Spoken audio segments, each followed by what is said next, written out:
Hello and welcome to my traveling salesman problem visualizer.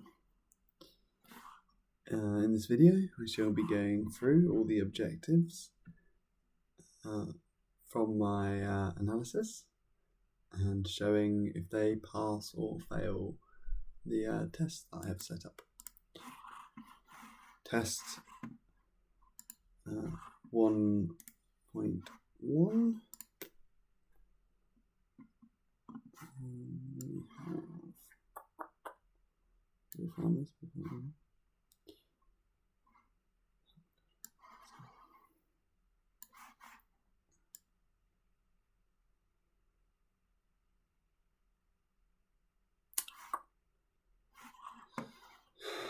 Test start button.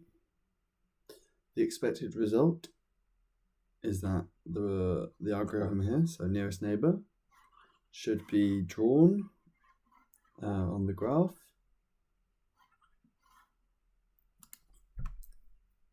And there we go. Let me just slow that down for you in case you missed it, because it's quite fast. Draws edge by edge, always taking the shortest next edge until it gets back to the start, and then it displays the cost here. Just obviously read only. Okay, pass. Test 1.2 or test 2. Test the reset button.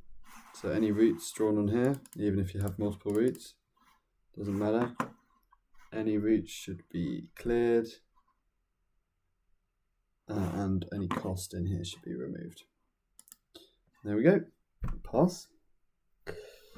Test 3.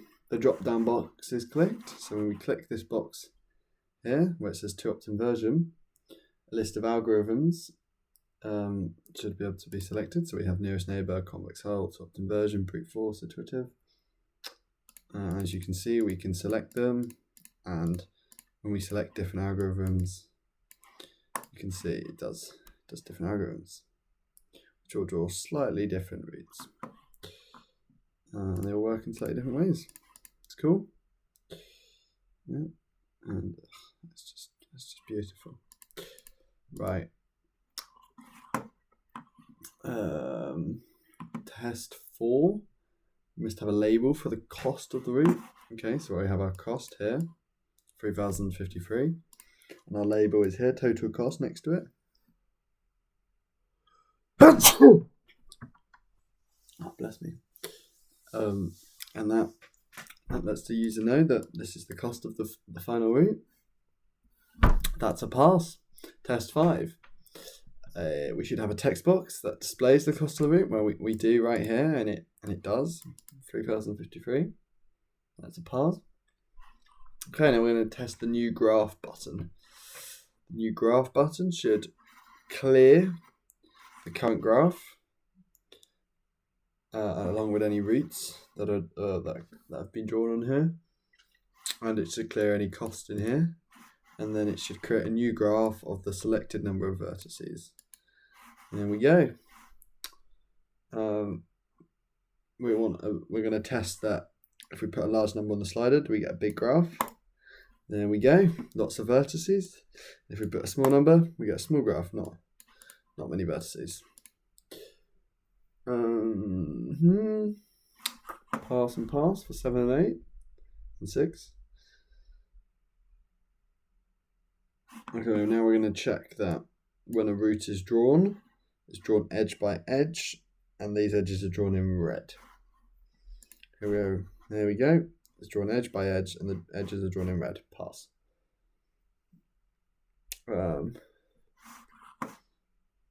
Okay, now we're going to test that the route can be drawn at different speeds.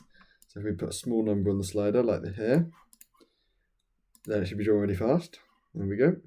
If we put a large number on the slider, then it should be drawn quite slowly. There we go. It's going to go even slower, but it's just going to take a while. Okay, and then we need to, when the route is finished, it should be redrawn in green instantly, which it is. So that's also a pass for 12, 11, and 10. Okay, now we want to test the convex hull algorithm. Okay, so we can see that there's a circular looking route.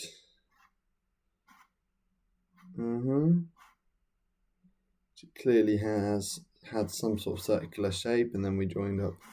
That looks quite optimal to me, in fact. That looks quite good.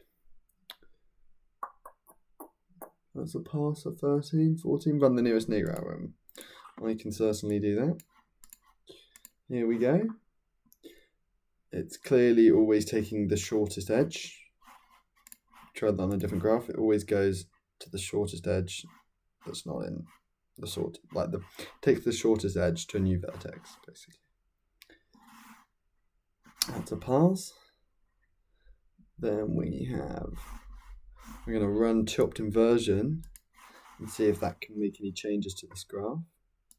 This is quite a small graph, so okay, here we go. Here's a change. As you see, instead of going here, can I draw on here? I wonder, that would be quite nice. Instead of going here and then here and then here, we're able to create a nicer circular route. And if I run this slowly up the top, you can see the difference in the route. But quite similar.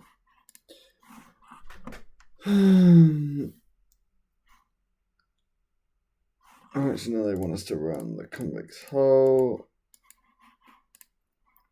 There we go, the convex hull.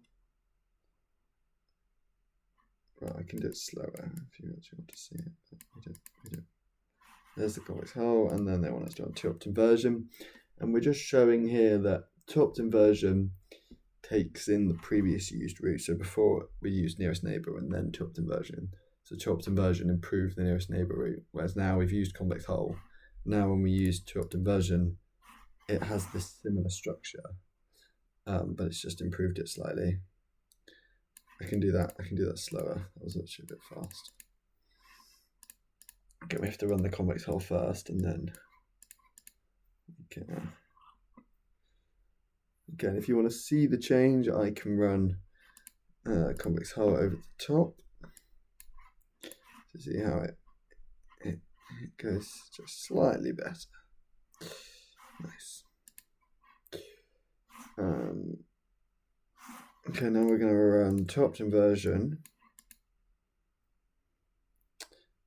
And now, if we want to run two-opt inversion again, since the previous algorithm wasn't nearest neighbor or convex hull, it wasn't a constructive algorithm, two-opt inversion is going to now default to using the nearest neighbor algorithm as the input,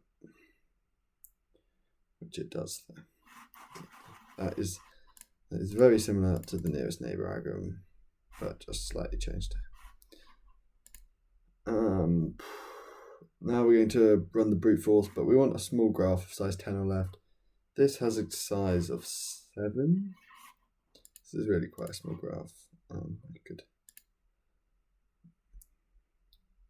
That is the most efficient route. We can do it again on a slightly bigger graph. That's 11. That might take slightly too long. That's 9. We'll run that. Oh, should be quite quick. Yeah. There we go. That's clearly not small. If I show you like the convex hull, you can see how it's a bit. If I run it like this, you can see how kind of joined up these vertices, making this circular route. But in actual fact, something like two-opt inversion on it could. Oh my god, that needs a bit more inversion. Created some new problems, and nearest neighbor has also created some problems. Great. You can also demonstrate these algorithms on a big graph, something like this. Bosh. That was not a new graph. Here we go. Let's speed it up a bit. It didn't take away forever. As you can see, there's loads of loot, like just super inefficient. Convex hull should perform better, but sometimes gets into loops like that, which is not optimal. But inversion and convex hull usually quite good. Okay, maybe not. And we'll just run it on the nearest neighbour. Well, that looks a lot better. Yeah, it really is. Still, I mean, yeah. Well, I found that quite impressive. Really quite impressive.